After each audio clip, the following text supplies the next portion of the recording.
Hi Ibrahim, welcome to a live edition of Stalwarts of Music. Thank you for receiving me. So incredible to have you on a live format finally. How are you doing? I'm good. Thank you. Well, I asked you a couple of interesting questions about your journey, which gave the people of India an idea about your pursuit, your philosophies, your music. We're gonna cover an all new angle in the time that we have, right? So I'm very curious to understand. So you are a very soft-spoken, amiable individual, right? So, however, I imagine there's a more fiery side of your personality. So could you speak a little bit about that? I'm full of fears. No, that's a joke. I don't know. Life makes us. We are born something, and life makes us different. With time. So, I think experience made me learn how to stay calm in general and and maybe discreet. Interesting. Let's talk about the topic of interest, which is the new album, Trumpets of Michelangelo, right? So do you feel you've pretty much said everything you want to say in terms of communicating as a musician in terms of this particular record? You mean in our interview, or do you mean in No, general? in terms of the music. In terms of music? Yeah. You never know, because again, life is surprising. Yeah. So you think you said everything you had to say, and then suddenly something comes up. But right away when we were recording the music in the studio, it felt to me that there was definitely going to be a volume 2 or maybe even a volume 3 for Trumpets of Michelangelo. Okay. So many melodies that I have in mind, in my heart for many years, belong to this project. And we did not record them because we didn't have time, or because already the music we had was already enough for an album and for a tour. So there's definitely a second or maybe a third part to this project to feel that I said everything I had to say. Interesting. We will see what unfolds in the next few months or a year probably.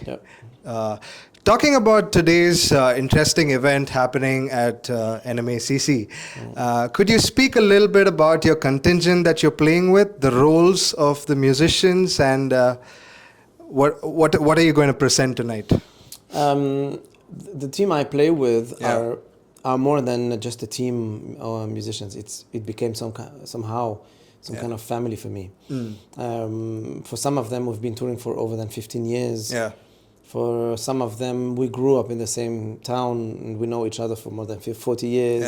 And some of them are my students. Lovely. It's a long story. Each person in this band has a story with me, and I have a story with them. So the musicians they have a very specific role. Like the music wouldn't be the same if you just take one out from the band. Each one have a very specific role and a very important role. Okay. There's no bass in the band. So when there's no bass, the frequencies are different. Because you are focusing on the middle and high frequencies, but nothing on the low.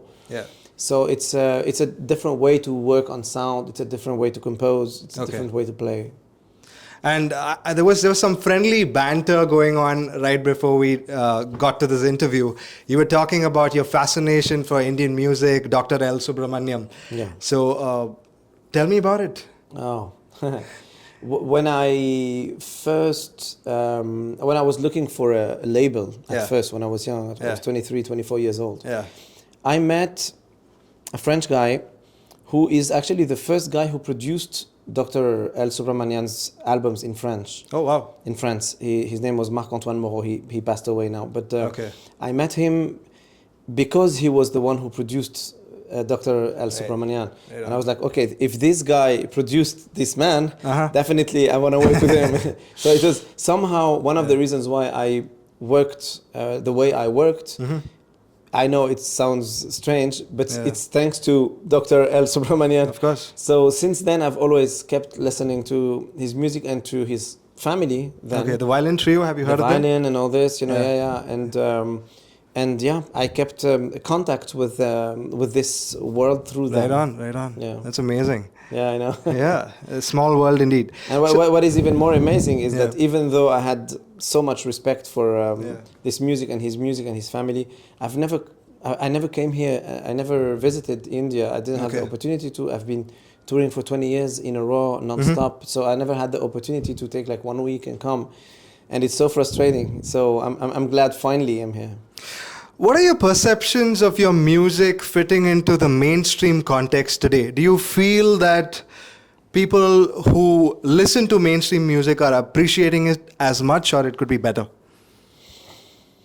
You know, I was born in classical music and in Arab music, in the same classical Arab music. So I was born with two classical musics. Okay. And growing up in the musical world, I did the backward journey. Like usually people like listen to music for children when they're young, and then they grow up, they listen to pop music, and then the more they go old, the more they listen to classical music and stuff like that. I'm exactly the contrary. I grew up into the music that usually like wise and old people listen to, and the traditional and all this. And then the more I grow up and the more I'm getting interested in the mainstream and even in pop things and all this, doesn't mean that my music is like this. Okay. But I'm always curious to understand why sometimes in the scientific musics, like the ones that are complex, why don't we understand what most people like? Okay. Like why there's a lack of understanding, sensibilities. Some kind of like it's and in the jazz world, what I don't like in general is to go to a show and see that all the musicians are very concentrated on their music, but they don't really care what the people are liking or not. Correct. They're like focused and they're like, they check the other musician, but nobody understood what they did. So I usually always intend to mix the complexity of musics, but in a way that make it sound easy to listen to without doing an easy listening music. Like it's when you talk to people, it's how to say complex things but with simple words. It's pretty much the same kind of thinking. Okay. Yeah. Right on. In terms of jazz, being a very broad genre altogether, how is it categorized in the popular sense, in your opinion, right now? What I'm doing, or in jazz in general? In general, like what's the trend like? Jazz is now. I think that jazz is changing these last 10, 15 years. Something changed. Yeah. Like when I started doing music as a professional 20, 25 years ago, and I would talk about jazz, people would look at me like, oh, he's talking about a niche kind of music. And even though jazz was implemented in pop music since very long time, Quincy Jones' influence on pop and on hip hop and many things. So we know that it existed already. But for some reason, I think social medias did a lot. That's weird, actually. It's strange because usually social medias, they don't make things better. They kind of, bring the low quality of things. They can level down things. But with jazz, I think jazz has profited from social medias because a very little. It's like in sampling, like hip hop culture. They sample things, right? Of course. But they have always sampled jazz. And now, like when you see the success of like singers like Samara Joy or Lauvi, the American Chinese girl, or people like this, they have a huge success, even though they are singing traditional jazz. Correct. So I think this is through all the TikTok and Snap, I don't know what, and and Instagram and all this. Somehow, something made people get interested in it for some reasons. I don't know what other reasons. But so jazz has changed, and now it's maybe a little bit more trendy than it used to be 20 years ago. Yeah. And Quincy Jones, another iconic figure. The last time I spoke to you, he was still around. Yeah. How did you react to, when you first heard the unfortunate news that he left well, us. The thing is that since I was always in the surroundings of Quincy's team, because he's been managing me since 2017 to 2017. Right. So I knew that he wasn't really very well this last year. When we did a concert for his 90th birthday in Hollywood. Hollywood Bowl. Correct. We did 2 shows. He was supposed to be here. He didn't come. So we were like, okay, he's not feeling so good.